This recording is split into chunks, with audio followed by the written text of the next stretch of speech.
Welcome to Talking Sports. I am one of your hosts, Wei. And this is Croney. Y'all see, I got him a little bit more pep in the system now. just like an inch of pep. So on today's show of Talking Sports with Wei and Croney, as usual, we're going to cover our XFL. I got some words for my XFL fans that watch this. I got some words. Also, we're going to talk about the NCAA tournament. We're going to talk briefly about that. Me and him, neither one of us are really too into college basketball, but because it is a sport and we are talking sports, we have to at least discuss it a little bit, even if we don't really go that deep into it until March Madness starts, because that's when we're going to really crank it up. But for right now, they just released like the top 16, a couple of number ones from each division. So, we're going to talk about that a little bit.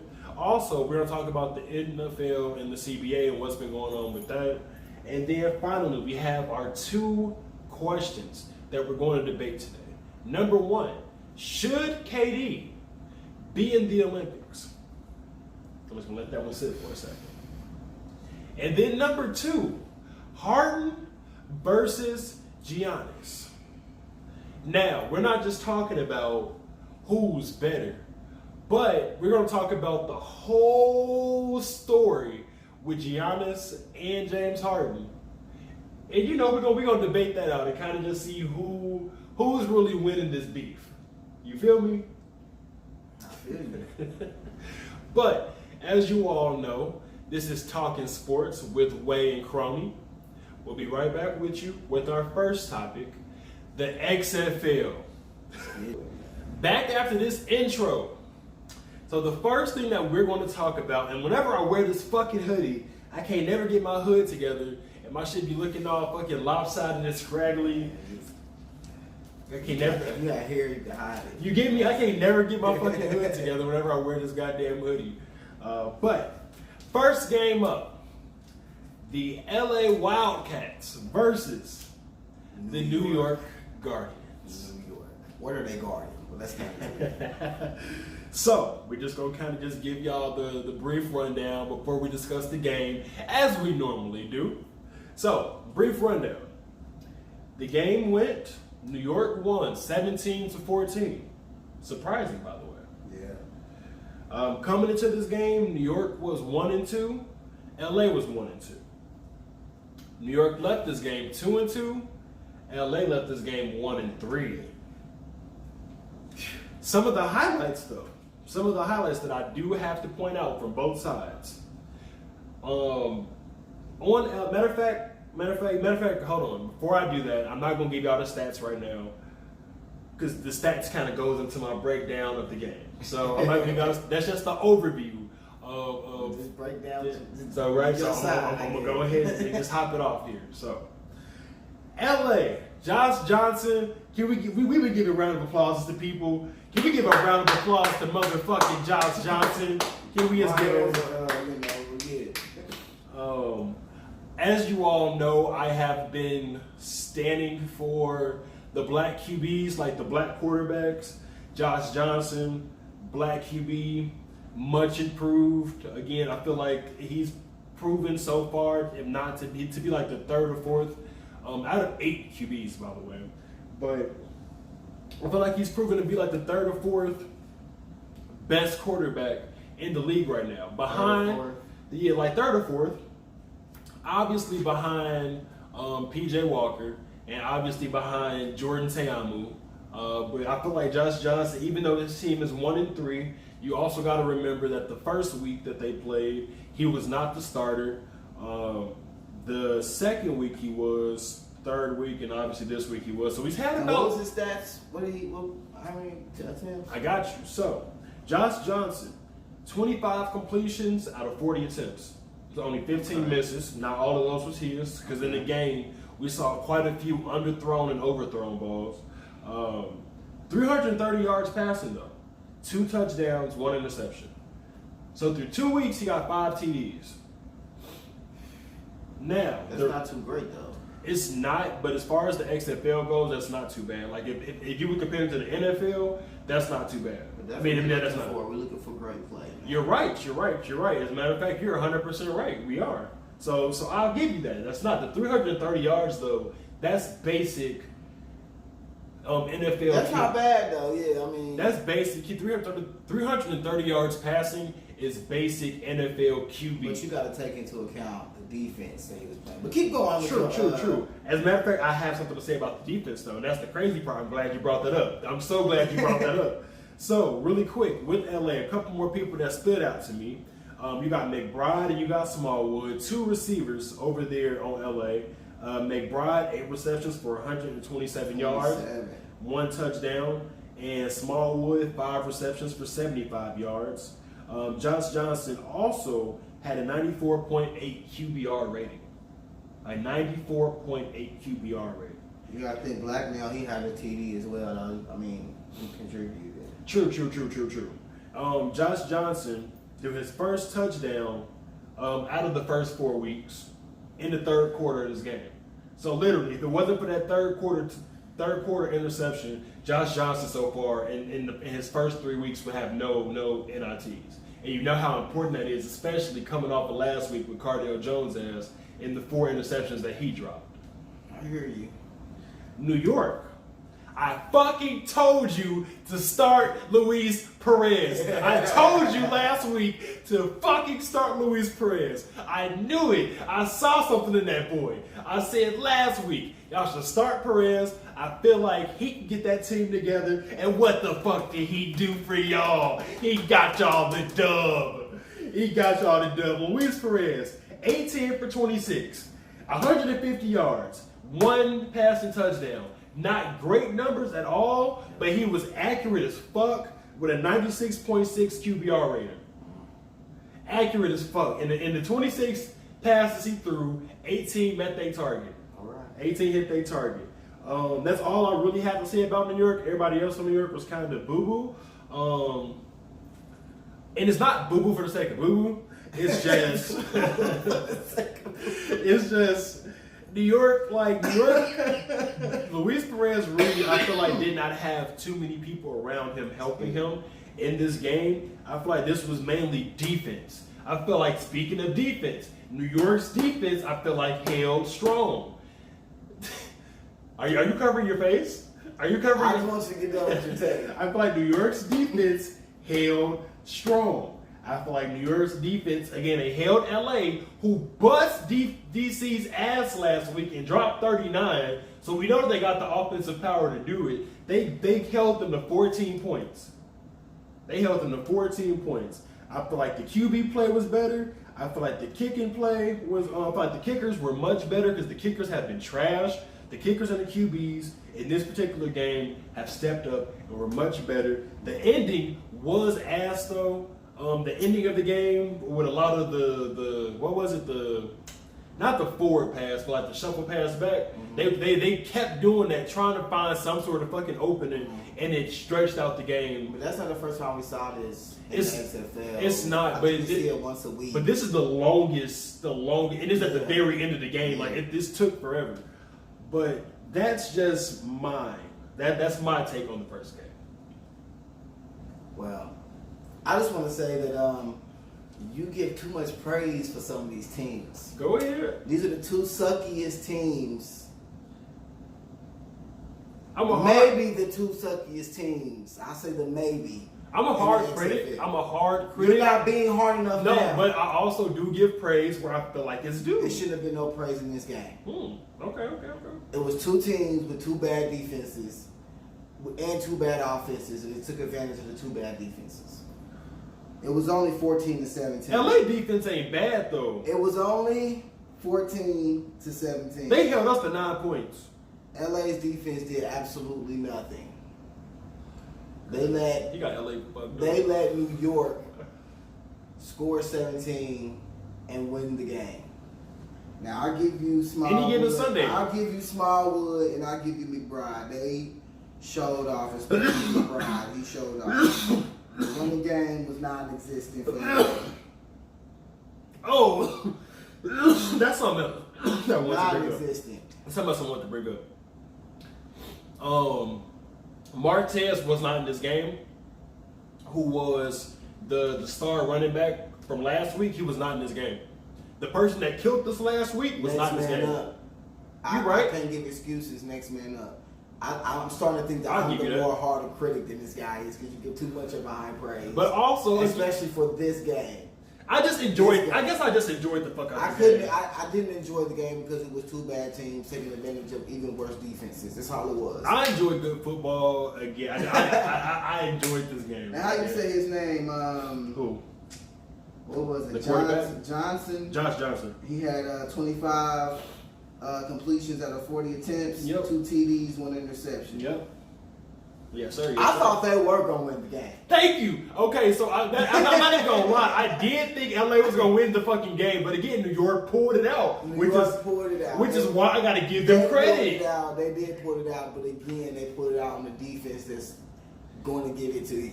The defense, I told you, the New York defense was much improved. But he said I'm giving too much credit to New York. New York's defense is much improved, though. Because of the competition. So, yeah. But I will have a surprise for you later, though. I'm going to blow your mind. Okay. But, I do like that New York. For some reason, I'm a New York fan. You like New York teams? Just New York. I don't like the Knicks. But when it comes to football in New York, there's just something about it that just makes me gravitate to Giants or Jets. Giants. Okay. Giants. Like Eli was my man. Like I was with Eli. But he don't think he should be in the Hall of Fame. I didn't say I don't think he should be in the Hall of Fame. It's just from the talk around social media and everything, it seems like he might not make the Hall of Fame. Okay. I would want him to make the Hall of Fame just because I'm a fan, but I'm not sold on if he really should be in the Hall of Fame. Okay. And again, I think I was saying for Phillip Rivers, like the person. Now that's who I said ain't gonna. Because I really feel strongly that from what's being said, it's a good chance that Eli don't make it. And the only reason I say that Rivers ain't gonna make it is because Eli ain't gonna make it. I don't think it's fair because Eli got like 2 touchdowns. He got 2 Super Bowls. It's like they're opposite from each other. Eli did everything to get the chips. He had the teams. Well, they both had the teams to actually get the chip, if you ask me. Just New York. New York actually got the chips, but they didn't get the long, the good stats for a long period of time. Yeah. But the other way around, Rivers got the stats, but he didn't get the ring. So I feel if either one gets to be in the Hall of Fame, both should be in the Hall of Fame. This guy. That was excellent. That was excellent. But back to the XFL, that's my take. Like I said, I'm proud that New York got the win, but they gotta show me more. They gotta show you better more. quality wins. This ain't it. Here's the thing, right? This ain't it. So next week, LA plays Tampa. LA is 1-3. Tampa's 1-3. So Tampa's winning that game. Okay. We already got his prediction. We got predictions now. You guys. Tampa's offense is more explosive than LA's offense. Matter of fact, save that. We're gonna add that towards the end. Save that. We're gonna add that towards the end because we got to do power rankings. That's my take on it. I'm happy that New York got the win. They are 2-2, but they got to do better. They got to get better production against. Next week they face a Dallas team that we're actually going to get into. We got one more game before we get to them, but they face a Dallas team that New York might be able to get that win. But again, we'll discuss why I believe that coming up. Now, next one, Seattle versus St. Louis. So, Seattle came into this game 1-2. St. Louis came into this game 2-1. Matter of fact, I started off the last one. You start off this one. Start off this one. Yes, sir. Well, from what I have here, St. Louis. By the way, y'all check out the Ant-Man hat. I can't deal with you. The offense, the rushing, they did pretty good. They had 120 yards rushing. I don't know how to pronounce his name. Whatever. Who? The quarterback? The quarterback. Te'amu. Trying to read it is so hard to say it for me. But Te'amu, he got 22 completions out of 27 attempts. It was 22. I thought it was 20. It's 27. It's 20 complete, 27 attempts. Okay. 264 yards. He had 264 yards. And a touchdown. And say what he had, 1 touchdown. And then he had 16 rushes and 63 yards. Now the receivers. I only got one that really stood out to me. It was really one. It was who, Pearson. My nigga, he's looking at the stats. Pearson L. He had Pearson L. Yeah, he had 71 yards.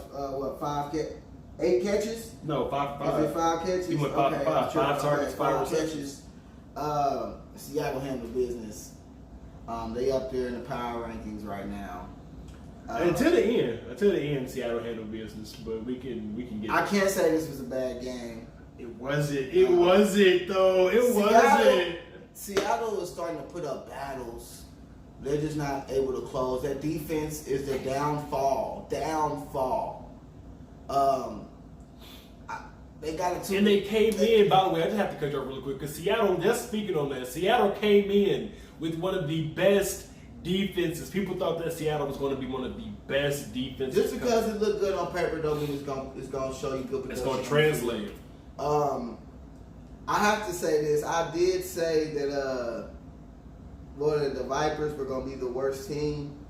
When it comes to record-wise, they are, down there as worst teams. They are. But I think it's just because of their defense. I don't know what it is about the defense. They just get torched for some reason. But their offense, they run the ball, or at least like this week, last week, yesterday, they ran the ball decent.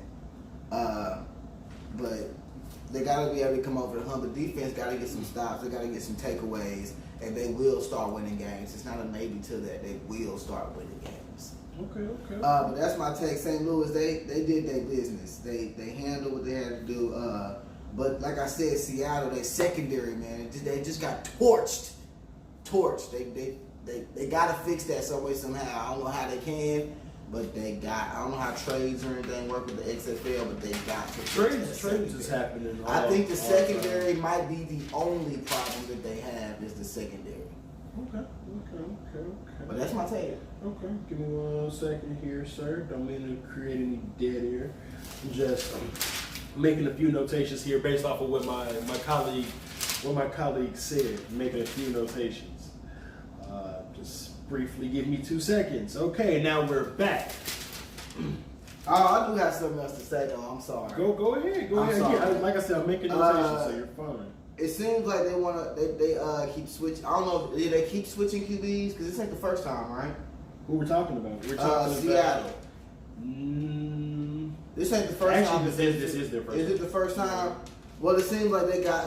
How was I trying to say it? I want to see if I say it right. They got like the perfect 1 quarterback and 2 quarterbacks.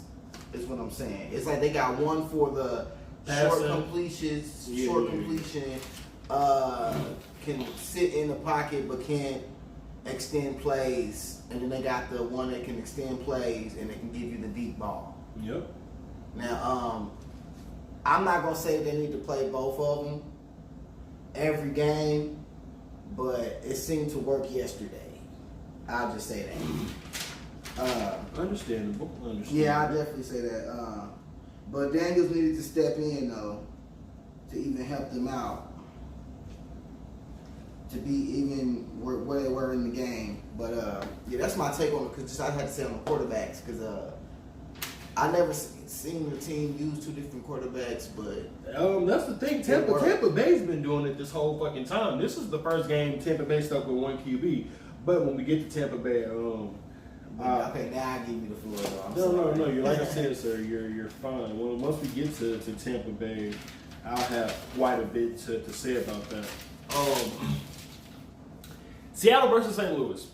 Jordan Ta'amu, I have to just say, is becoming one of my favorite QBs in the XFL right now. Really? Over Cardale Jones. So I'm just enjoying Jordan Ta'amu more and more. Not even so much just for him winning, but just his overall play. Yeah. I see. Yeah, I'm more explosive. I'm enjoying Jordan Ta'amu more than Cardale Jones. Cardale Jones was the main reason why I wanted to stay with DC, because I felt like DC was Cardale Jones is a product of Ohio State, as I've said before multiple times over. So with Cardale Jones being a product of Ohio State, I'm automatically, go towards my squad, my peoples. But Cardell Jones hasn't been letting me down. So, really quick though, with Seattle. Seattle won the game, or not Seattle won the game. St. Louis won the game, 23-16. B.J. Daniels definitely was a standout. He was only in there for like the second half, towards the end of the third, going into the second half. 5 for 10 with his passing, 100 yards, 1 touchdown, 1 interception, with a 79.2 QBR rating, 7 rushes with 84 yards. So his legs was definitely available. He kept Seattle in the game. And again, Seattle's defense is where I that running game helped him out. It did. Running with him definitely helped because nobody else, I believe, on Seattle really rushed too well. Well, because I mean, him and Farrell together averaged 1. Matter of fact, Farrell. I'm sorry, I do have Farrell in my notes. 5 rushes for 26 yards and a touchdown. Between him and Farrell, that was all that was really done. Yeah. Tell me they wasn't looking like how can I put it? They look like a bootleg, a poor man's. They look like a poor man's Ravens team. Ooh, a poor man's Ravens? With him. Ooh. Okay. I can see it. I can see it. I can see it. Okay. You see how you're making these comparisons? Like, I can see it. But yeah, that's all I really got to say about Seattle, though. The biggest standout was B.J. Daniels. And I feel like I will disagree, though, with my colleague. I will disagree. Yeah. Seattle's defense, I feel like, yes, they let 23 points be dropped on them. Some of the best NFL defenses, though, also have let big points be put up against them. What I feel like was in this game, it wasn't Seattle's defense. Hear me out. It was not Seattle's defense. Going into St. Louis is going to... So, Jordan Ta'amu, 20 for 27, 264 yards, 1 touchdown, 16 rushes, 63 yards. Pearson L, 5 targets, 5 receptions, 71 yards, 1 touchdown. Also, Dallas's defense also had a couple of touchdowns. There was also some, again, great kicking in this game. This also was a very chippy ass game. This was a very chippy game. Like, they were fighting. They were like banging. Like, this was a chippy ass game. Both takeaways, man. Both sides. That's what I mean by the secondary needs to play better. They need some takeaways. Some interceptions. Again, B.J. Daniels did give up an interception though. B.J. Daniels takeaways. You need. Okay, I get you. There's been quite a few forced fumbles, some sacks. But what I have been seeing. But the only time this is the thing. I've been seeing ball control personally. I've been feeling like people have been holding on to the ball. I don't feel like the defenses have been strong enough to strip that ball or through the air to pick that bitch off. Like been able to play good defense at home. See, at home, yeah, they were on the road. When the team gets going and able to get their plays and stuff called off, that secondary struggles, man. That's what I'm saying. So I don't want to keep cutting you off. No, you're fine. This is a debate show. This is what this is for. That's just what I'm saying. It's like, remember I said that last week. We're gonna have to see what they do when they're not home because I just didn't have confidence in that defense. He did, and once they leave that home, that 12th man is real there. NFL, XFL, it don't matter. It's real there. They also did come into this game 1-2. So against St. Louis, I wasn't expecting them to win. I low-key wanted them to, though, when B.J. Daniels came in, because of black QBs. When B.J. Daniels came in the game, and he turned it up. He snapped. My boy snapped. He turned it up. But yeah, again, the biggest standout for this game, and I believe it's the same as last game, it is QBs. The fucking QBs. That's what I told y'all, and that's what people been saying. The biggest problem. I'm doing the Ray J challenge from my hat again. They heard motherfuckers talking crazy. I'm doing the fucking Ray J challenge from my hat. Yes, people have been talking so much shit about the XFL QBs, and I just want to put it out there. This was a good week for the QBs, for most of the QBs. Let me say that. Yeah. But yeah. This was a good game. Again, there was some roughness. There was some chippiness. It was some shit. It was some shit in this game. I'm not even gonna lie. Let me see here. Yeah, that's all I really got for Seattle and St. Louis. Had to check the notes very, very briefly. And now the main event. Shut up. Because it's your team. You know I'll let you start off Houston game, so go ahead, get it out the way. First of all, can I get another round of applause? Undefeated. Hold on. The only undefeated team in the XFL. Shouldn't be, but okay. Right now. Okay. First off, just like I started it off last week. Right. The defense. Okay. Handles business. They won the game again in the fourth quarter. Final 2 minutes, 30 seconds of the game with an interception at the 1 yard line of the opposite team's end zone. Okay. I just want to put in perspective how good this defense is. It's good enough to win games. That is what wins you championships. They had 5 takeaways in this game. They had 3 interceptions. Let me see. Nichols had 2 interceptions, and I think Brown had that one at the 1 yard line I was talking about, which saved the game. Just to make the picture more, what is it, the word I'm looking for, broader for you guys? Okay. Broaden up the picture. They have 11 takeaways this season so far. If I'm not mistaken, they lead the XFL. Ooh, look at him coming with the stats. He ready this week, y'all. he after I busted his ass last week, he said he wasn't going twice. Okay. The defense is handling business. Now, the running game, it didn't show up. They were playing Dallas, so I think they felt that they needed to pass the ball more, which it shows that they did. Because Dallas ain't no joke. No. Okay, so Walker, again, a good game. Not an awesome, super blow your mind game. He didn't get up to 300 yards this game at all. I'm not gonna say not even close, but he had 2 TDs, 25 completions out of 41 attempts. Again, just doing what he does. I mean, I can't really say it no better. MVP, man. If they do have the awards, whatever, at the end of this season or whatever, that he will be MVP. I'm calling it down. This squad is untouchable. I don't think they will. I have to go through the schedule and see who they playing next, but I don't think they're going to get a real challenge until they get over. Who's playing next? Houston. Houston plays Seattle. He used to play Seattle. They play Seattle next. They're going to win that game, and then I think they play DC after that. Yep. DC might be a challenge. Might. The only thing that I get that might is because I think that defensive line is going to tear that up. We go get into that later, but I think that defensive line is going to tear that offensive line up. But like I said, we're going to get into that later. Walker, he had a rushing touchdown in the second quarter.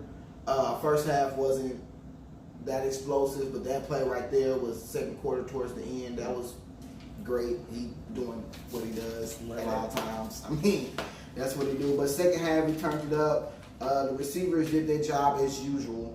They show up every week. But again, the defense won the game. Dallas, their rushing attack, they averaged over. Which, can we just give a round of applause really quick for the rushing in the XFL? I said that a long time ago. All of them, all the running backs. I just want to say this that I've been noticing. A lot of teams have combos, have running back combos, and they have 2-headed monsters. Dallas has one, yes. Houston has one, and Butler, and I believe the guy's name is Williams. Tampa Bay there too. Tampa Bay definitely has one. We're gonna talk about them. Let's see here. Also, St. Louis has one, and Matt Jones. And not Dunbar. Matt Jones. I forgot who the second one for St. Louis is.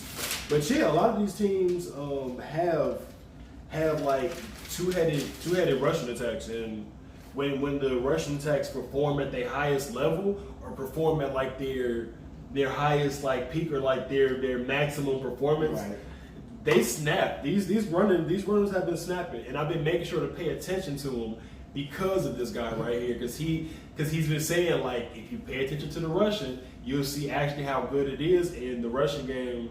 They run hard. They do. But again, that still comes down to the lack of production from the defense in the XFL. I just got to keep throwing that out there.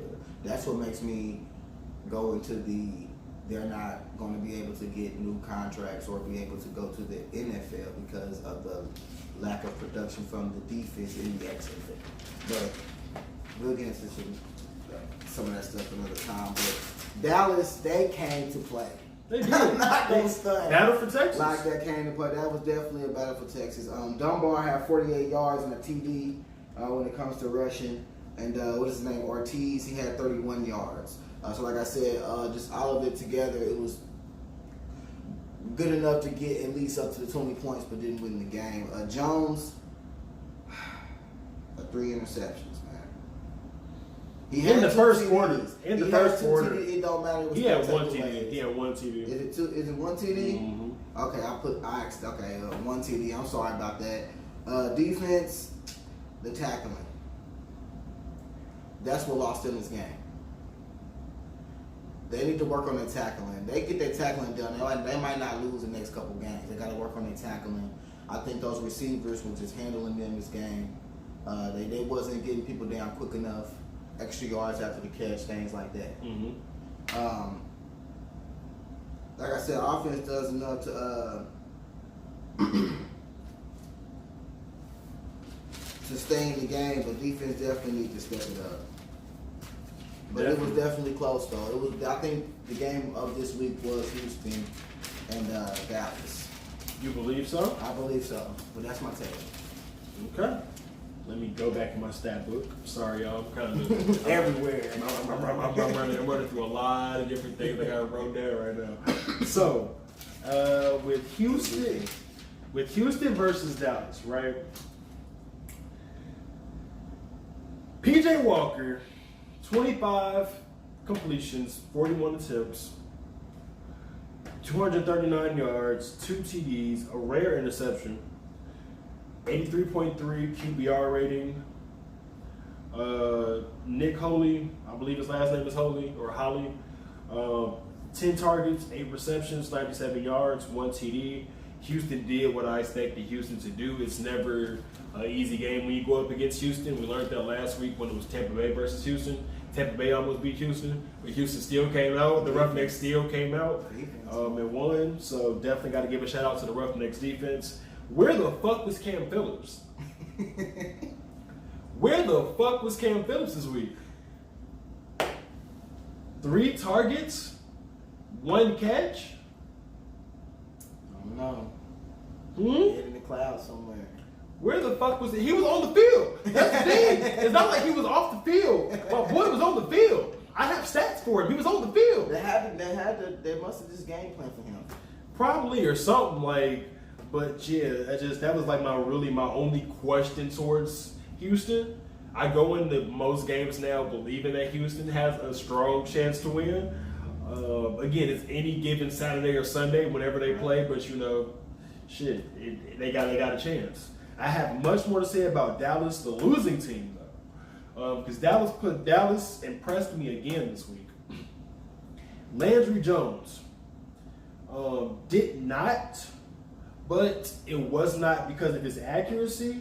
It was because of the ball placement. It was purely based on the ball placement. Landry Jones, 25 completions out of 38 attempts. Not bad. 205 yards. Mediocre. 1 TD. Cool. 3 interceptions in the first quarter. 3 in the first quarter. Ended with a 55.3 QBR rating. Donald I think his name is Donald. I don't know why I said it like that strongly, like I fucking know. D. Parham, 10 targets. Their tight end, by the way, who's wearing number 49, which is weird for a tight end. But 10 targets, 6 receptions, 56 yards, another touchdown after having a touchdown last week. The combined two-headed monster of Dunbar and once again, Artis Payne. Dunbar, 9 rushes, 48 yards, 1 TD. Artis Payne, 12 rushes, 31 yards. Not too good, but again, if you keep hitting somebody's defense long enough, which are running backs, they gonna get tired. Something's gonna give. Either your running backs ain't gonna have the stamina and the speed and the power to keep going, or the defensive line is gonna eventually give the fuck up. So definitely keep an eye on Dallas for that, especially based on the next thing that we do have to talk about. The biggest thing from this game was the injury to Landry Jones. Tough one. Landry Jones, it looked like it was an ACL tear, or it was around his knee. His knee twisted after a tackle from somebody on the Houston defense. I don't remember his name, but Landry, again, I hope Landry can come back from this. I've been saying multiple times over that I feel like the XFL can be a launching pad to the NFL, and if this has taken him out for a year or however long this takes him to fuck out, this might be the end of his football career. I think it already is. Explain. Just from the reaction of him on the sidelines, he literally cried the rest of the game. And I don't even think it's because of the pain. I think he knows that it's pretty much over for him. Let's move on from that to... Hiring. You know, one more game. Yeah, one more game. Do we? Yep. Yeah, one more game. Is it who I think it is? Yep. Oh yeah. You tell you, I ain't even look here. I'm sitting back on this one. I got to. So sit back and relax for this one. Yo. DC. Goose egg. 0. Nada. Nothing. Tampa Bay. Who, not only about 2 weeks ago in week 2, I completely verbally destroyed on air.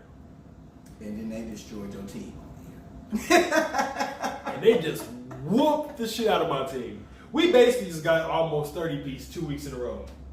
This was a 25 piece. They saved us 5. We basically got almost 30 piece 2 weeks in a row. Cardale Jones, 9 for 22, only 72 yards fucking passing, 1 interception, 30 for 9. They put in the fucking backup. The fucking backup couldn't do shit. God damn it. The fucking O-line, trash. I fucking see what he's talking about. The O-line was ass, kept getting blown up all fucking night. The defense couldn't do shit because the offense wasn't giving them shit to work with. It seemed like every fucking 4 plays or some shit like that, or every 4, 5, 6, 7 plays, the defense was right back on the field. The defense never really had no time to fucking catch their breath. The defense never really had no time to do nothing because fucking the goddamn offense, the O-line, it's the offense. I feel like, let me just say it like this. Defense kept giving them chances. They gave them chances. I feel like take plays. I feel like the O-line, I feel like the offense needs to be restructured. I feel like all the way through? Not completely. Hear me. Last week I spoke on Nick Brissett, right? The running back that had the only touchdown for DC last week. You know how many attempts they gave him this week? They gave my man like 3. They gave him like 3, like 3 or 4. They got scared when they fell behind. Put the ball in your runner's hands. Let them set up your passing game. Because this is for the second week in a row. I have to say this. Clearly, Cardale Jones, who is my XFL Player of the Week in week 1, these past 2 weeks have been trash. We were looking for where the fuck he went. Like it has been trash. And I just feel like, they need to focus and lean more into the running game. Stop trying to just depend on your fucking quarterbacks. Because clearly they can't do it.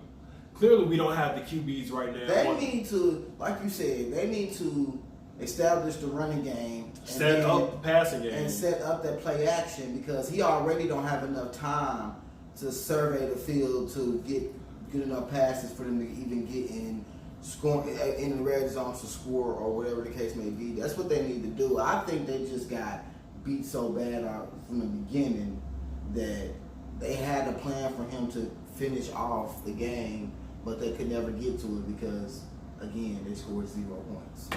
Definitely. So, with the rushing, right?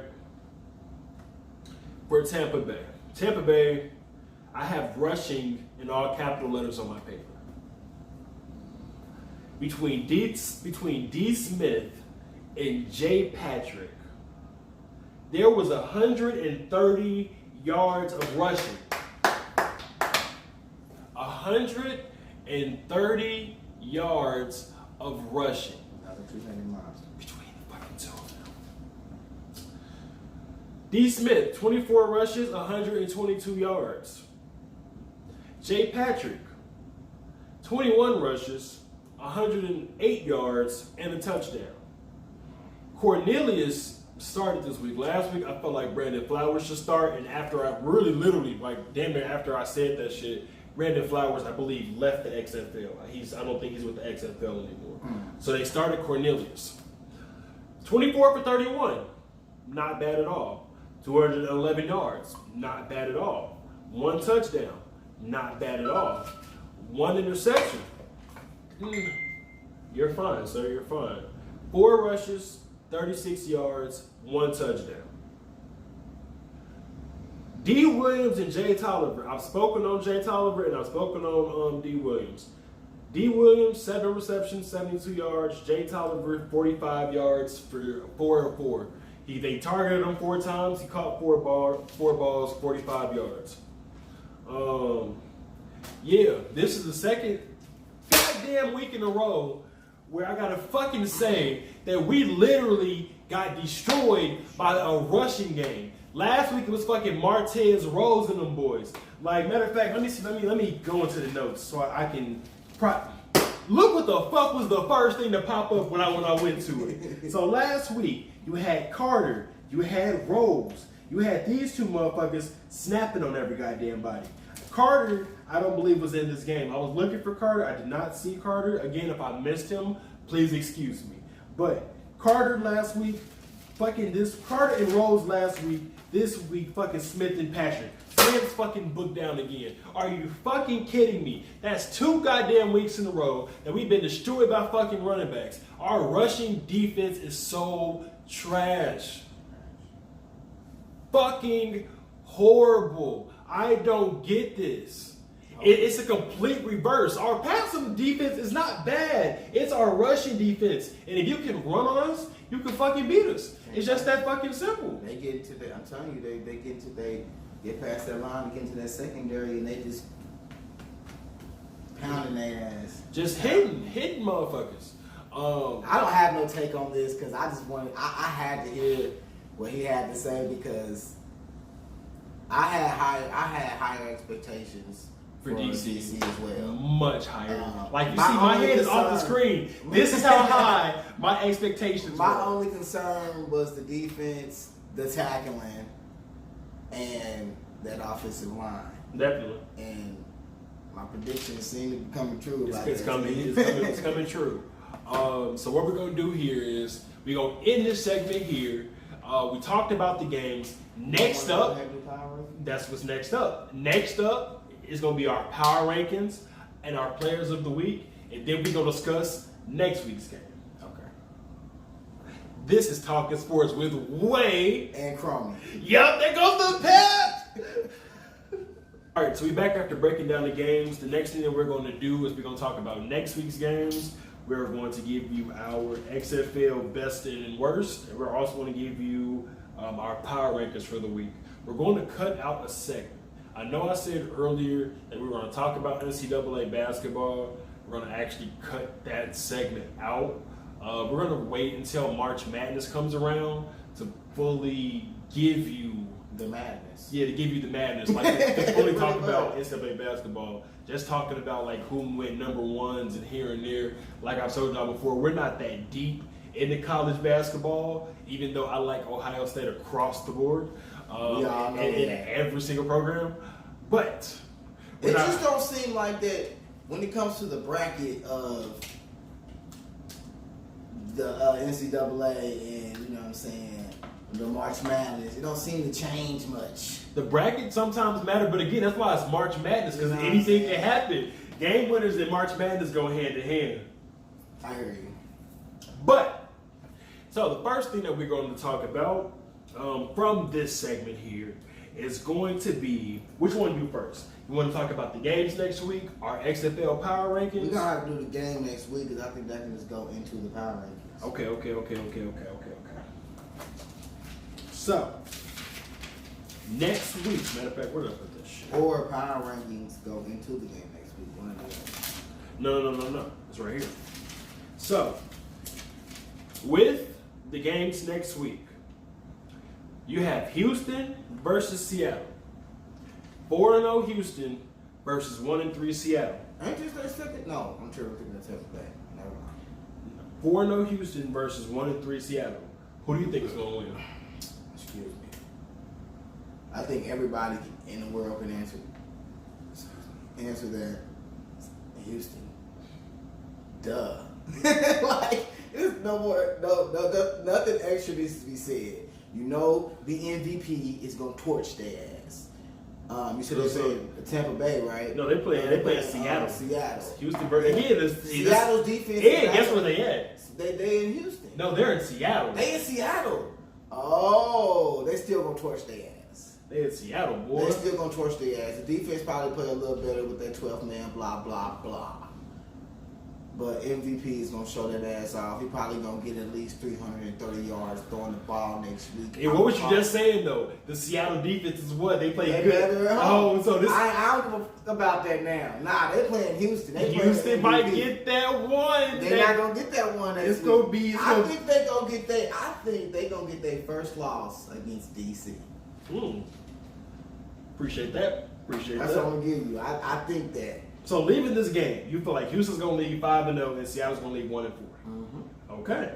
Next game, Dallas versus New York. Dallas is going into the game 2-2. New York is going into the game 2-2. And Landry Jones just got hurt. That running game is gonna destroy New York. All right, is this me? Is this on me? The running game is gonna destroy New York. Who's at home? New York's at home. New York. They're guarding New York. They're gonna lose this game. It's going to be at least 24-10 or some shit like that. Okay. Going Dallas. The Dallas. So, okay, 24-10. That's his predicted score. 24-10 Dallas. Okay. As you see, I didn't give no take about Houston and Seattle because I think that Houston's going to win the game. I do. Even though I feel like you said, Seattle's defense plays much better at home. I feel like Houston's going to win that game. So I feel like New York's going to win this game, though. I feel like New York's going to win this game, though. I feel like the Guardians are going to have home field. They're going to keep home field because Landry Jones going out and getting injured. I don't think Dallas's backup QB is gonna have enough. Even though he only had he only had a few snaps, so you can't really. It's not a big enough. So you don't think that running game is gonna carry them up? Because from week one, I've been saying Dallas was balanced. From week one, I've been saying Dallas had running and they had offense. So I've been saying that play action is what be saving them. Yes, and Bob Stoops. I feel like that combination of Landry Jones and Bob Stoops has been really good for the Dallas Renegades. But I feel like this week with Landry Jones getting injured and possibly his football career being over, New York is going to win this one. New York is going to win this one. Okay. Again, especially coming off of beating LA. Especially coming off of the momentum. Man, if you don't get off of that LA and New York game, it's the momentum. It's the momentum. Coming off of that momentum is something that crazy. defense is totally different, though. Oh. That defense is totally different. But I feel like New York got I already say I feel like New York got a decent little defense. So all right. Next game, DC versus St. Louis. I have no faith in DC in this game. Dang, you can't lose faith in your team It's not that I have like 100% no faith, but so what you think about the week after that? You think they're gonna beat Houston? I feel like that's gonna be a competitive game. But the reason why I say I feel like this particular game is again Jordan Te'amu. Like if Jordan it's DC and in St. Louis. So it's Cardell Jones versus Jordan Te'amu. And I feel like if Te'amu steps up in this game, I might switch over to St. Louis. If Te'amu outperforms Cardell Jones in this game, I will officially have it on record in episode 4 that I'm switching over. I'm going to switch over. I'm going to switch over to St. Louis. But yeah, okay. I feel like St. Louis is going to pull this game out. DC is going to go 2-3, and St. Louis is going to go 4-1. I got, I guess, personal reasons on why my pick is what it is for this game. I'm going to pick DC to win this game. Ooh, he picked my team. I picked DC to win this game, and this is why. They know how bad they've been playing on the field the last 2 weeks. Okay. Coach is going to get on that ass. They are. They need to win this game to be able to carry that momentum to the week after. Right. To get that win. That's the only way they're going to get the win against Houston. Okay, so it's a narrative for you. They have to win this game in order to do something against Houston. I can see that. So I'm going to pick them to win this game. It's not they playing St. Louis, so it's not going to be easy. It's not going to be easy, but I think it'll be a game where it'll be like 21-17 or something like that. Okay. Next up, the 1-3 Tampa Bay Vipers versus the 1-3 LA Wildcats. Statistically, the worst game supposedly of the week. But we've seen these two teams both put a hurting on DC. Put a thumper on DC. This would be a much better game if they were both coming off of wins. This would be a much better game if they're both coming off of wins. But in this one, I'm going to have to go with. I'm going to go ahead and go with Tampa Bay. I'm going to go ahead and go with Tampa Bay. Again, I feel like Tampa Bay has a complete team. I feel like Tampa Bay has been dealing with injuries. I feel like Tampa Bay is going to show people what they really were this week. Tampa Bay is going to step it up. Okay. This might be the first time today. I'm going to agree. I'm going to agree with We agreed with Houston. That's automatic. That's automatic. Houston going to win. But, yeah, I agree. I think the Vipers, again, the running game is going to destroy their defense.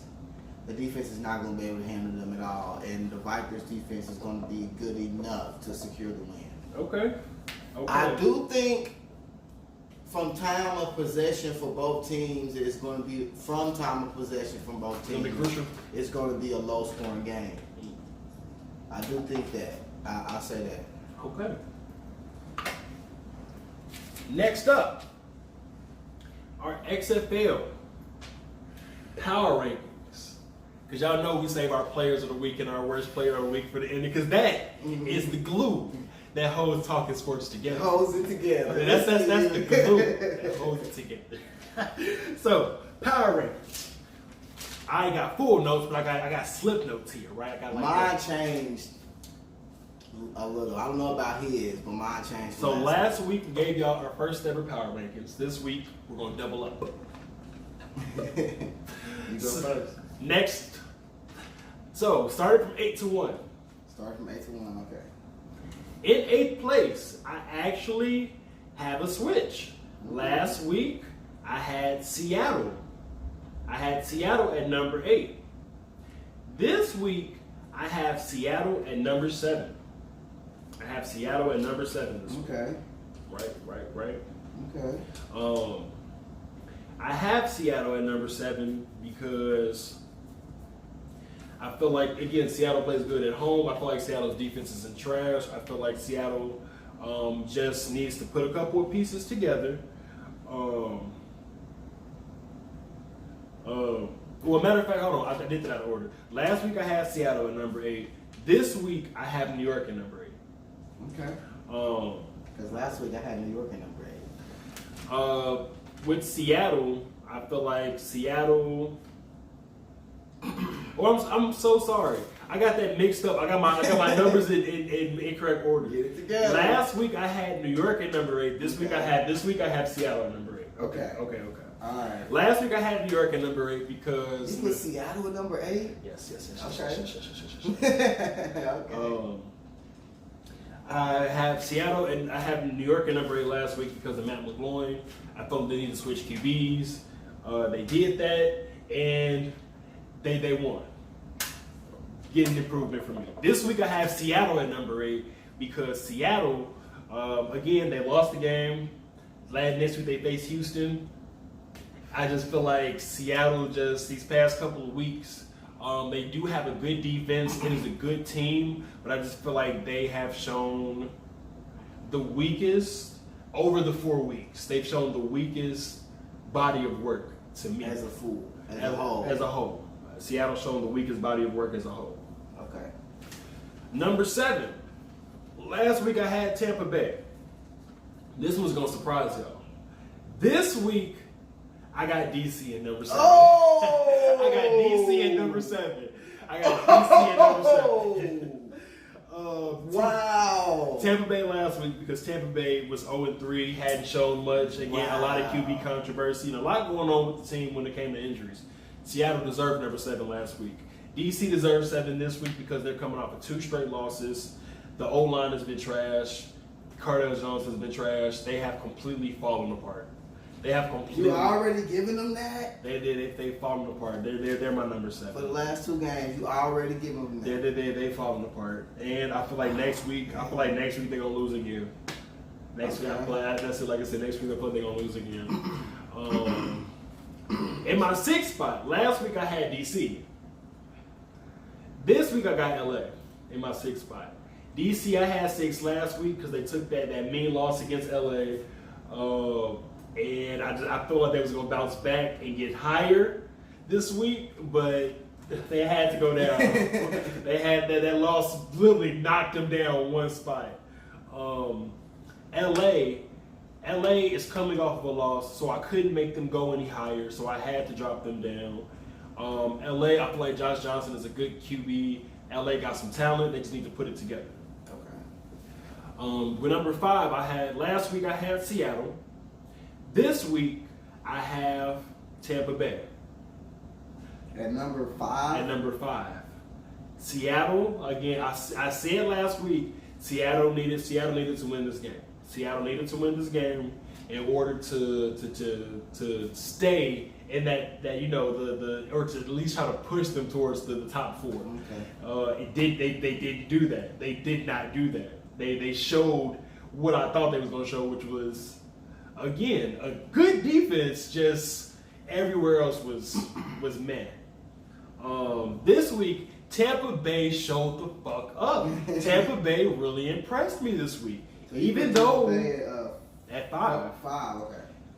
At 5, they beat the hell out of DC. They beat the dog shot of DC. And because of that, because of the strength of them beating the number 4 team, they were the number 7 team, and they beat my number 6 team. They were the 7, they beat the 6 team, and they also got a, I'm not the 6, they jumped. Yeah, so they jumped. And also, Seattle and LA both took losses, which means they dropped. So you get what I'm saying here? It was a natural progression for Tampa Bay.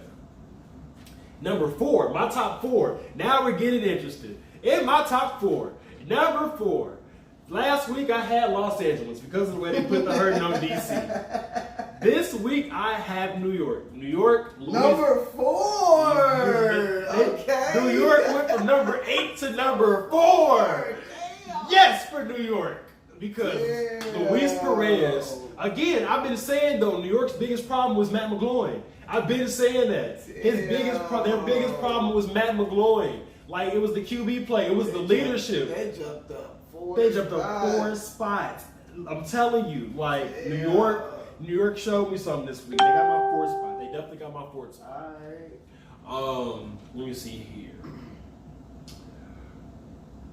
The reason why I had LA last week, like I said, beating New York showed something to me. And my number 3 spot, last week I had Dallas. This week I also have Dallas. Okay. Dallas did not change. So the top 3 ain't gonna change then. The top 3 is still the same. I'm just gonna say it now. Matter of fact, let me just. I just caught that automatically when you said it. I'm like, Dallas, top 3 is still the same. 3-2-1. Dallas, St. Louis, Houston. Dallas, St. Louis, Houston. That didn't change. These 3 teams showed me what they were. Dallas last week was 2-1. They did lose their game, but they lost their game in a fight against Houston, who was also in my top 3. Houston's been the number 1 ranked team from the very beginning. So for Dallas to put up a good ass fight the way they did, and for them to literally only lose because Landry Jones got injured. They only lost because Landry Jones got injured. I have to keep that consistent. Okay. St. Louis won. St. Louis stays in their 2nd spot. St. Louis again. Jordan Teyamu. Yo, that nigga boy. I gotta put him out there. Jordan Teyamu. And then Houston is Houston. Houston is Houston. MVP. All right. Well, I don't think mine changed as dramatically as yours did, but okay. My number again dramatic. My number 8 for this week is LA. Ooh. My number 8 is LA. Last week, my number 8 was New York. So as you can see already, my New York did jump. I'm with you a little bit. New York did jump. They jumped up a little bit. You know what I'm saying? I can give you that. But I don't know if that's just because you don't think they I top fucks 4 with New York, or I can't. I fucks with New York. Period. So you don't believe they top 4. I'm not from there. You know what I'm saying? But anyway, it's cool. Okay, so LA is number 8. My number 7 did not change. I'm still putting Tampa Bay. Okay. My number 6 is Seattle. Ooh. So that didn't change either. Okay. Now this is the big change. My number 5, New York. I gotta give New York. I told you they push it. They are 2-2. I'm kind of confused. Okay, so I'm just gonna say this now. My number 4 is DC. That still hasn't changed. I don't understand how you put New York higher than DC when they have the same record. DC lost, New York won. But who's the better team? That's what we're gonna find out in week 5. I still think DC is the better team, so I have to give them the edge over. Even with the implosion of the offense. Yes, I mean they had 2 bad games. Trash. But as long as they just got to get that offensive line better, and some kind of a new click for the running game. Yeah. I think if the offensive line straightens up just a little more, they'll do more damage. So I can't give them the edge over New York. Okay. And again, the top 3 is still the same. 3-2-1. Number 3 is Dallas. 2 is St. Louis. 2 is St. Louis. 1 is Houston. And number 1 is MVP. I don't even call them Houston no more. That's their new name, MVP. So that's our power rankings. Y'all got them. I'm trying to get better with the graphics for these. Like I'm trying to put them like in better spots. I'm just now noticing that the focus was a little off there, so sorry about that. Focus was a little bit off. Still getting this work. Y'all still getting this work on YouTube. Y'all still getting this work. The next one, the next thing that we have to do is the glue that holds the broadcast together. Our XFL best and worst. You want me to take that first? Or? So let's just kind of give us a review of what our worst and best have been over the past few weeks. Okay. So, my best from week 1 and week 3 have been Cardell Jones, Spruce, and Carter. My worst have been McGloin. Okay, and mine for the last couple Speak of weeks. up a little bit, bro. And mine for the last couple of weeks was Walker, of course, Phillips, and Carter and Rose. You know, the 2-headed monster. Yep. Okay. So, you start off with your best and worst for this week. Okay. My best for this week is not just one individual player. I'm going to have to give my best performance of the week to MVP's defense.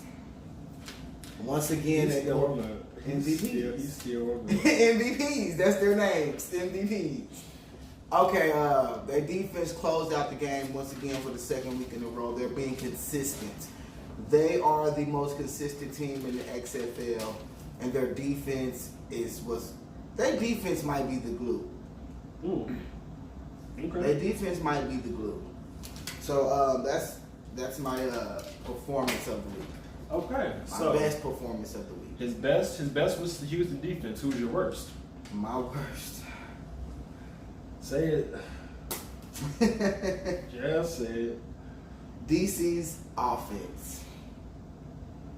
DC's offense. Now, mind you, y'all, with the XFL Players of the Week, we normally pick one person, but because of this week, this week's performance is the reason why he chose like the whole like the defense and the offense. But yeah, so DC's offense. I'm a little off. I'm a little different. I had to change it because DC's offense, I'm not sure what it is. I think the running game just hasn't been established enough to get them. It hasn't balanced. I think they need to work off of the play action. Yep. I think that's where they will survive. Without that, it's not going. Yeah. It's not going to do shit. It's not going to do shit. So yeah, that's my worst performance of the week. I got to give it to the DC's offense. So this week, my XFL player of the week is Jordan Teamu. I've said his name too many damn times. Too many times. Jordan Teamu was my XFL player of the week. Let me just go over my boy's stats very, very briefly here. If I can shift through my notes and find them. Here we go. For the week. For the week. Jordan Teamu, 20 passing completions, 264 yards. Out of 27. Out of 27. 1 touchdown, 16 rushes, 63 yards. I don't think I need to say it. Jordan Teamu snapped. He actually did better this week than PJ Walker. PJ Walker, I give you that. he did better this week than PJ Walker. I give you that. So Jordan Teamu automatically is going to he got that one. Can't argue. I have a first. So for the first time ever, my XFL worst player of the week is not Matt McGloin. Hey Matt, got you the fuck up out of New York, didn't we? Got you the fuck up out of there, didn't we? And they jumped up in power rankings as soon as he got it. We got you the fuck up out of there, didn't we? This week, my worst player of the week is going to be Cardale Jones. Mm. It's going to be Cardale Jones because I gotta hear a while. Cardale Jones went 9 for 22 with another interception after dropping 4 interceptions last week. The offensive line has not been able to protect him the way that he needs. So why did you give it to the offensive line instead of him? Also, his footwork. I've been watching his mechanics. I've been watching his footwork. Like I told you coming into this, I saw him overthrow quite a few passes. Passes. Don't you think that's from him being under duress?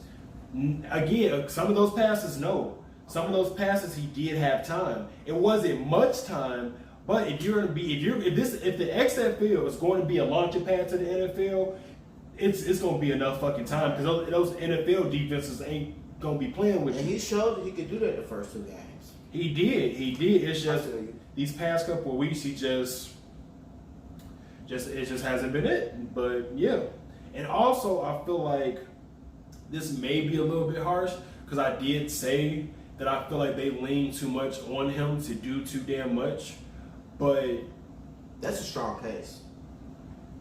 You get what I'm saying? That's a strong, really, really strong. That they lean on him to do too damn much. But again, this is a performance-based award, and based off of your performance, I gotta give it to you. Sorry, Cardale, I still love Ohio State. Don't vilify me, Buckeye fans. Don't vilify me, Cardale Jones fans. You can't argue with that take. But you get me. Pick and the reasons, you can't argue with it at all. So, this has been our XFL, the games for next week, our power rankings, and our XFL players' best and worst. We're going to take a quick ad break from our sponsor, the Anchor app. And we'll be right back with you on Talking Sports. How's everybody doing? It's your boy Wei, host of the Wei's World podcast. And your girl Shani the Shooter, co-host of the Wei's World podcast. You can catch the Wei's World podcast every Monday through Wednesday by at least 3 p.m. on one of those days on Apple Podcasts, Google Podcasts, Spotify, everywhere that you get your local podcasts, and now YouTube. Yeah. We want to say thank you all for listening to the Wei's World podcast, and stay tuned for much more, because officially every episode from season 2 of the Wei's World podcast and every episode of season 2 of the Wei's World Drunkcast will now be on YouTube. So once again, thank you all so much for listening, and stay tuned.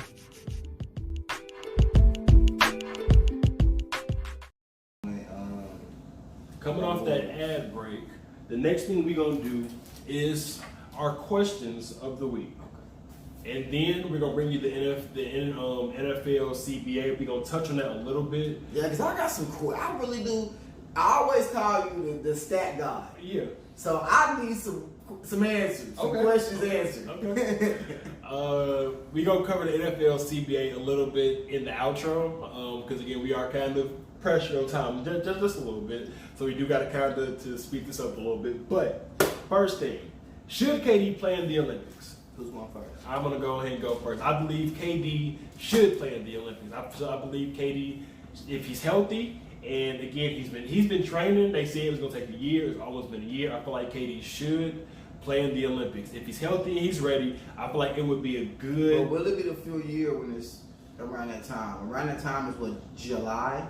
Around the time of the Olympics? I think so. Like, getting like actually getting already picked, about to either practicing with the coach. It would have been a little bit over a year. Like, it would have been like literally just at like that year mark, because he got hurt, if I'm not mistaken, in the finals. Yeah, he got hurt in the finals. Yeah, so it was literally like a year. Like it's literally been like a year since that happened. But I feel like KD should play in the Olympics. I feel like it would be a good training. I feel like it would help him. Again, the international competition by no means is trash, but compared to the NBA, I feel like the NBA has better competition. I feel like because of the talent that we have here at home, that our all-stars will be able to carry us through, and KD can, especially in those pre-games before the Olympics really get started, I feel like it'll help KD. I feel like KD will be able to, what's what I'm looking for?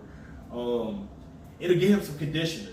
It'll give him some basketball, some actual in-game. It'll give him some actual in-game conditioning before he goes back to the NBA. And by the time the Nets hit the motherfucking court with him and Kyrie this next season, KD gonna be already got his basketball legs up under him and shit like that. And he would have had a couple of months off between the ending of the Olympics, going into the NBA season to de-stress those legs. A month and a half. Maybe like a month and a half. It's still not a lot of time, but again, we're talking about top level athletes. I feel like KD can do it. But that's my personal opinion. I feel like KD should be allowed in the Olympics. Or not even allowed. I feel like KD should play. I'm going to say this. I get the getting the conditioning, but I don't get the fact that you feel that the competition isn't going to be... Speak up. Speak your mind, Croney. I just don't think that the competition is going to be... No, you think that the competition isn't as good as, or as tough. I ain't going to say as good, but as tough as the NBA. I don't agree with that, first of all. This is what he's saying to me, y'all. Because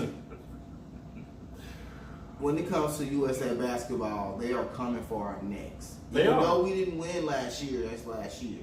That wasn't the Olympics, though. coming. Well, USA, well, whatever. USA basketball and the Olympics are the same thing, but are like USA basketball is in the Olympics, but like it's different. It's different. I get why you say that it's different. I understand that.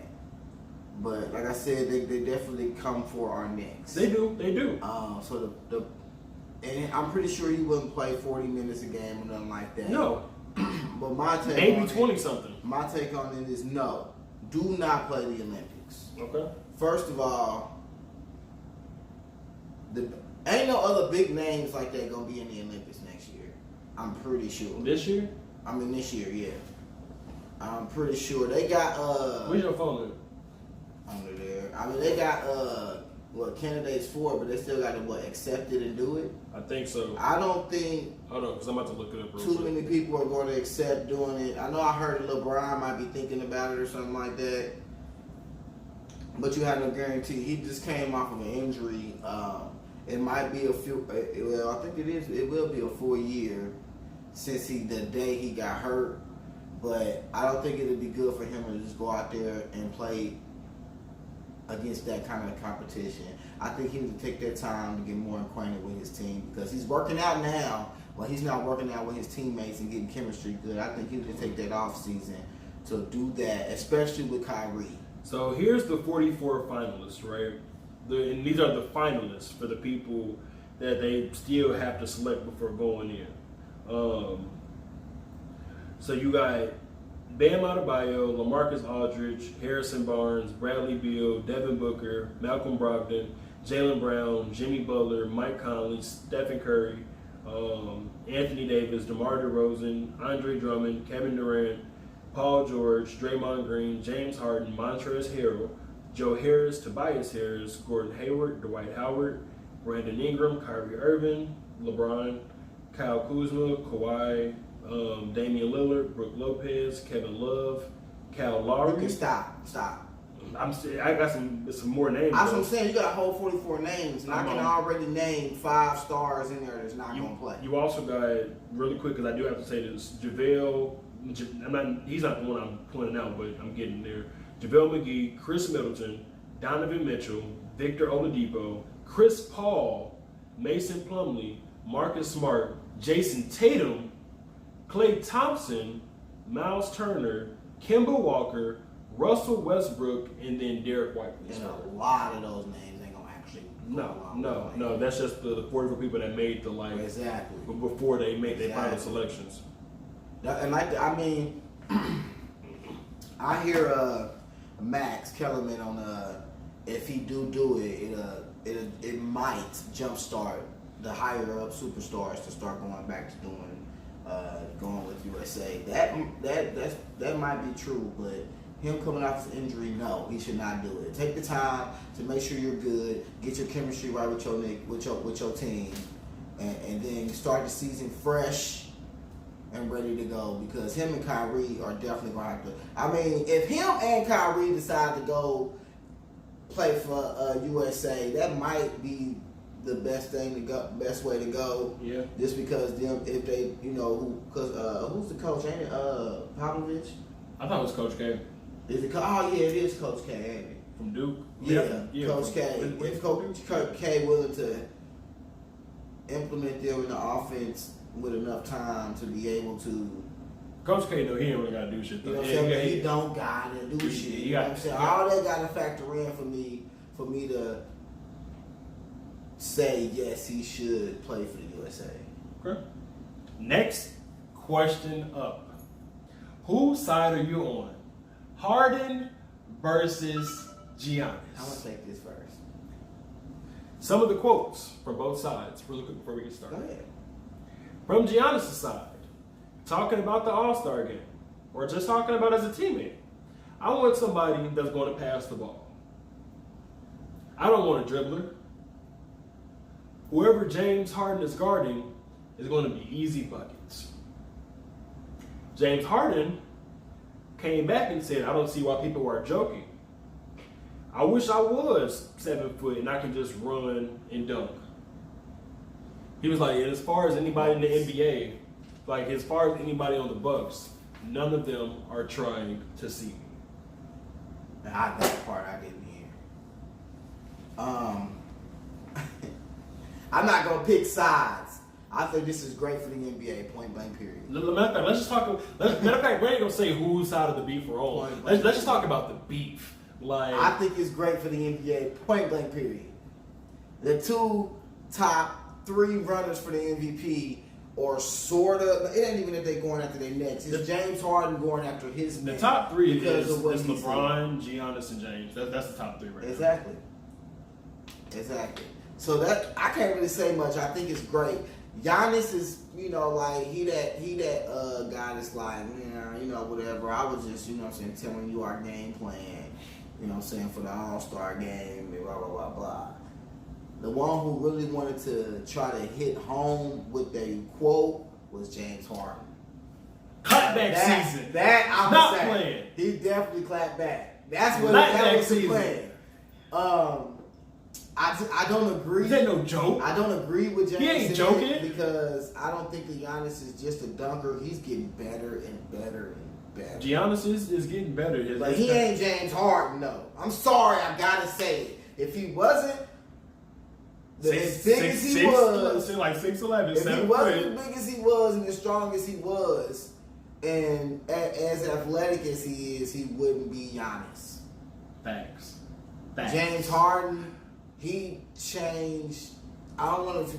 He changed shooting, dog. I don't want to say he changed the game, but he kind of did, because when it comes to officiating the game, you got to be on your P's and Q's with Harden, because he gets the most foul shots in the season, if I'm not mistaken, for the past 3 freaking years. Harden is in that class with Curry and Thompson as far as shooters go. Remember, think of this. Listen, wait, hold on real quick. As far as shooters go, that have made the 3-point.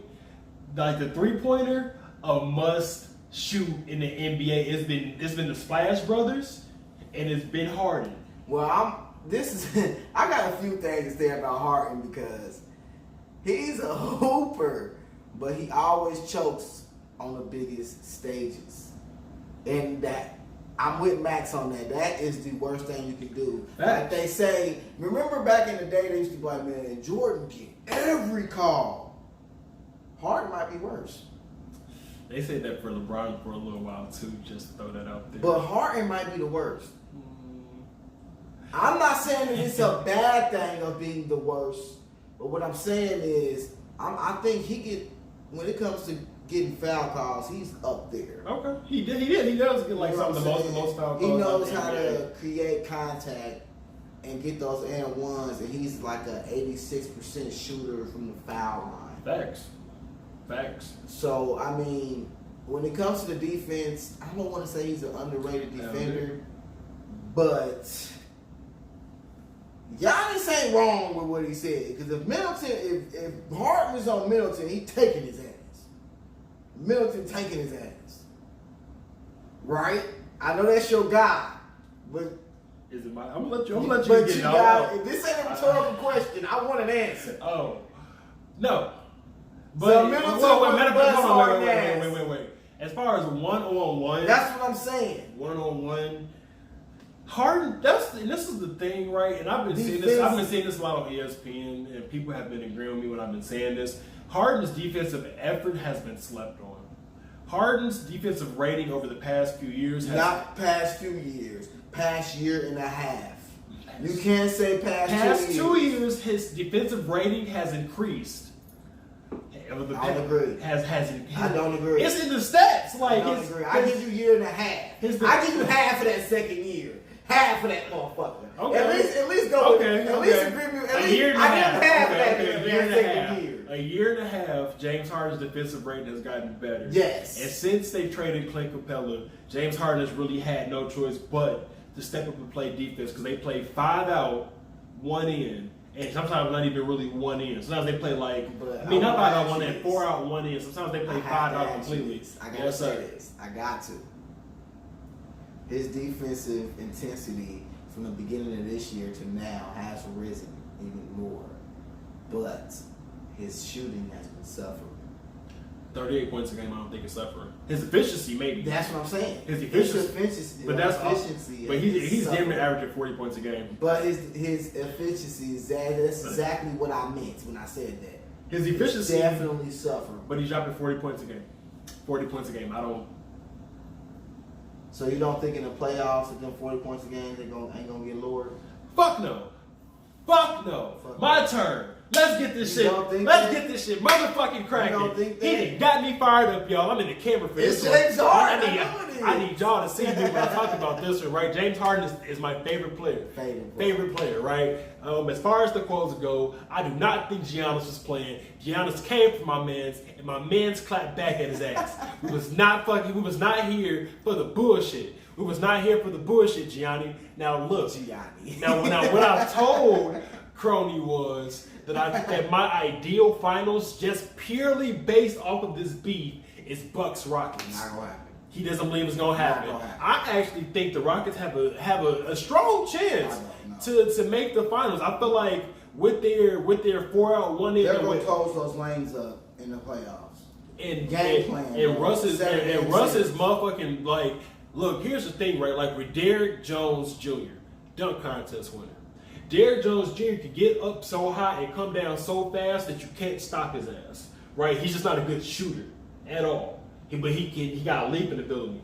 Now put that same leaping ability in the pit bull that's Russell Westbrook. He's always had the abilities he has now in the last 2 years. But he's also been shooting. He's also been making that fucking weird ass fucking jump shot. Like he's also been shooting a lot like less than what he used to, which has boosted up his efficiency, which has increased his points per game. So, but that's what I'm saying. That's gonna get taken away in the 7-game series. I don't believe it is. I personally don't believe it is. I believe that Russell and Harden, I think they got it. I think Westbrook and Harden. And again, because it's his favorite. But also I was asleep on them at first. I was asleep on this pairing. You can even check my Facebook. I even put a status up. It was like, what the fuck did the Rockets do in trading Clint Capella? And I knew that was gonna open up the floor for Westbrook. I didn't see the vision. But those lanes are gonna get they go. You know what's gonna happen to them? The same thing that happened to Giannis last year. They're gonna pick one defender to keep on him, to pick him up at half court. They're gonna close those lanes and keep him from getting in those lanes and force him to be a shooter, which is gonna fuck them up. But James Harden got the shooting ability to overcome it. But also think about overcome it. You have 5 shooters on the floor at all times. Westbrook is a mediocre shooter. He's not trash. He's a trash shooter. He averaged I don't even think it's 30% from the behind the 3-point line, bro. I feel like he's mediocre. Personal opinion. He got hella sounds going off. And he's pissed off. His notifications is going off. There's a lot going on. My phone feeling my emotions. Feeling his emotions. Shit. You tripping. Hey, that's personal. That's why this is fucking talking sports. Because we have different opinions. Yeah. We debate this shit. I told y'all, the way we talk about sports and shit like that, it deserves to be on camera. So we're proving the point right now. But like I was saying, Giannis had my nigga fucked up. I feel like Harden should have clap back. Yes. He should definitely clap back. The clap back was vicious. Yep. This was I just needed this. Let me get this shit together. I needed this, okay? I need more of this in the NBA. We do. I'm not one of the people that believe the NBA is too buddy-buddy or some shit like that. Almost. But, like, what the fuck? Like, think about it, though. Okay, on the court, I'll give you that. But off the court, fucking fucking Michael Jordan and Charles Barkley was fucking friends. But you would never know it. On the court, you would never know it. I feel like that's what needs to change. I feel like on the court, don't be friendly, don't be talking. Y'all go y'all separate ways and call this shit a fucking day. And then Russell Westbrook mentality. In the off season is when we talk. In the off season we can be buddy, but on this court, I'm here to bust your ass. That's how I personally feel every time I play this guy in basketball. When I hit this court, I'm here to bust your ass. That's exactly what you say. I'm trying to bust your ass. And if I lose, we don't talk for like that next maybe 5-10 minutes. I'm not saying shit to nobody. We're not talking. Rematch. That might be the only word. Literally, like, hey, you know we're running that back, right? Like, that's it. There's no words. Why? Because when you hit that court, you are here to bust ass. Right. That's just the way the fuck it is. Yes.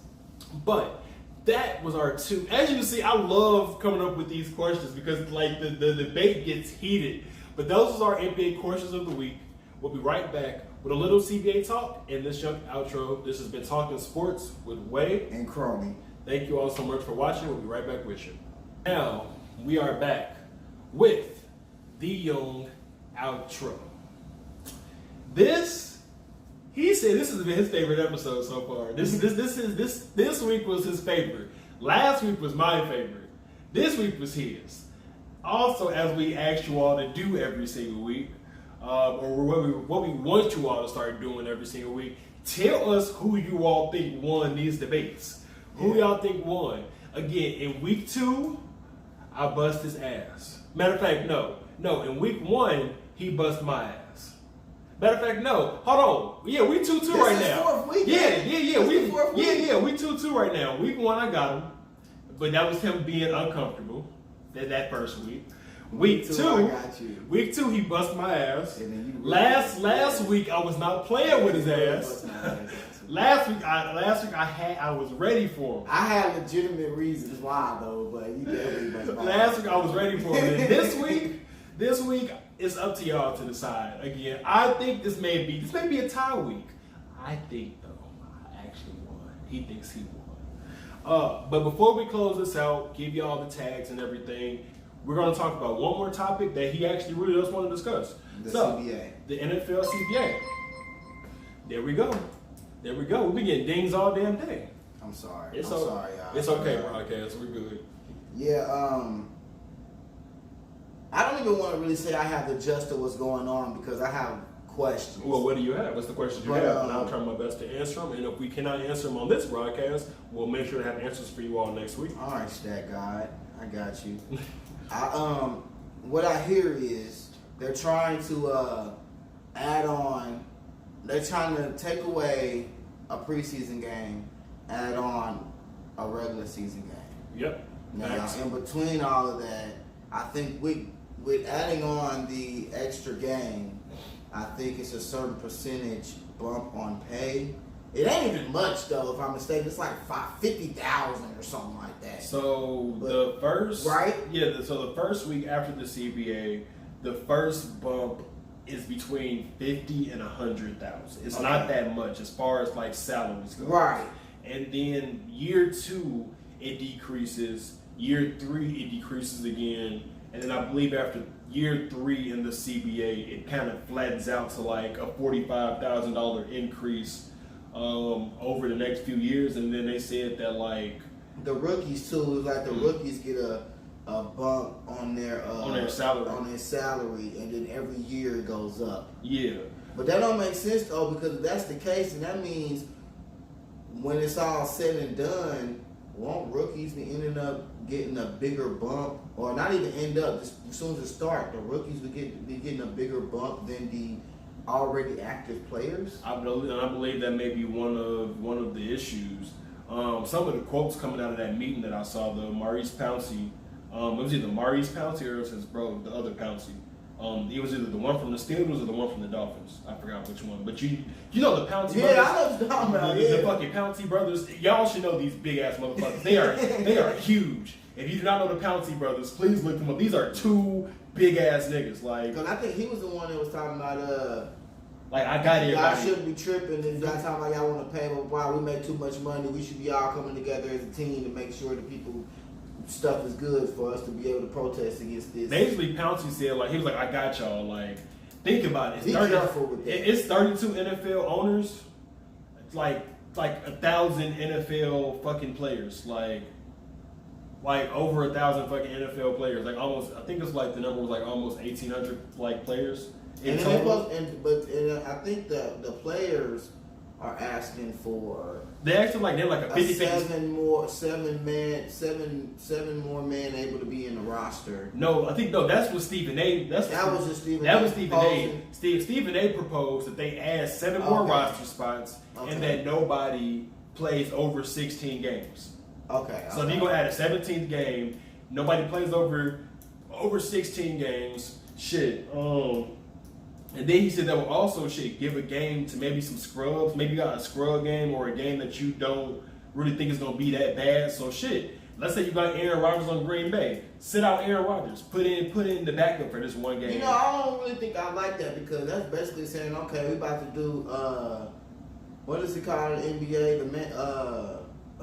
The shit. When they sit out, what Kawhi doing? Load management. No, they're basically trying to implement load management in football. I don't think that's load management. I don't think that's load management. That is load management. How? Well, if we got a game that we feel maybe we can win without you, go ahead and sit out. That's load management. But again, what Stephen A. said, out of 17 games, nobody plays over 16. So again, using Aaron Rodgers as an example, Aaron Rodgers will play 16 out of the 17 Green Bay games. Right. It's just the 17th game. But you might need that 17th game. But also that proposal just don't make too much sense. But also that 17th game used to be a preseason game that the backup was gonna play any. That's my point right there.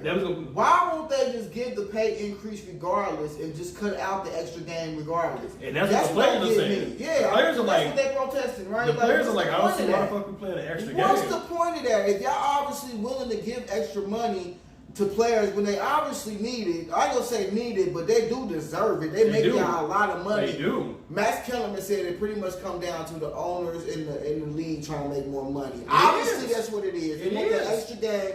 More fans are gonna come watch the game. The extra preseason is not a preseason game anymore, but they gonna make it say it's a regular season game when it really ain't. It's still a preseason game, but more people gonna come see it, so more money gonna be made. And then I was listening to it where this is what tripped me out because this is the big thing for me. Yeah. I like the money, but it's not that much money. They don't give a fuck about it. It's like $5 billion. I forgot. I'm saying overall, it's like $5 billion. Overall, but they don't want to be playing that extra game and possibly getting hurt, blah, blah, blah, and all this stuff. And I get that. But the one thing that really caught me was the big question I had, besides the other ones, but the biggest question was, they're talking about smoking weed in the NFL. Now I don't know if you actually, if you heard about this or not. I haven't, but I've been seeing it lately in the NBA, but not the NFL. This is gonna get you there, cause I don't know if it's supposed to be implemented with the deal of the extra game or not. But when they were talking about it, it seemed what I got from it is that it's supposed to be added on with the extra money, but they're playing an extra game. Now they got a certain limit to where they'll tolerate the limit to how much I guess weed you can have in your system when you take the it's like a percentage. A percentage. Now, I'm not 100% positive if it, like I said, goes with the agreement of the extra game, but what they're going to do is raise that percentage up so much of a good of amount that you just have to be clean for 1 week before you take it. And plus they're shortening the window of how many times you gotta take it, or the window of taking it to like 2 weeks before the season starts. Here's the craziest part, right? So I think that's the biggest thing for me. Like, I get the money and everything, of course, but y'all talking and y'all want to protest. But the weed thing, if the weed really, look at Matt Barnes. I know it's not the NFL, he's also but still. Matt Barnes is also a psychopath. He will, but the weed didn't make him a psychopath. He's just natural. He would stress to you, just like a doctor or whatever would stress to you how good weed is for people. Right. Especially with getting your ass beat like in the NFL. I'm pretty sure it would do a lot for those players, especially mentally. Just like you said, if Matt Barnes is a serial killer or whatever, obviously the weed that kept him level-headed enough to where he got his own show now.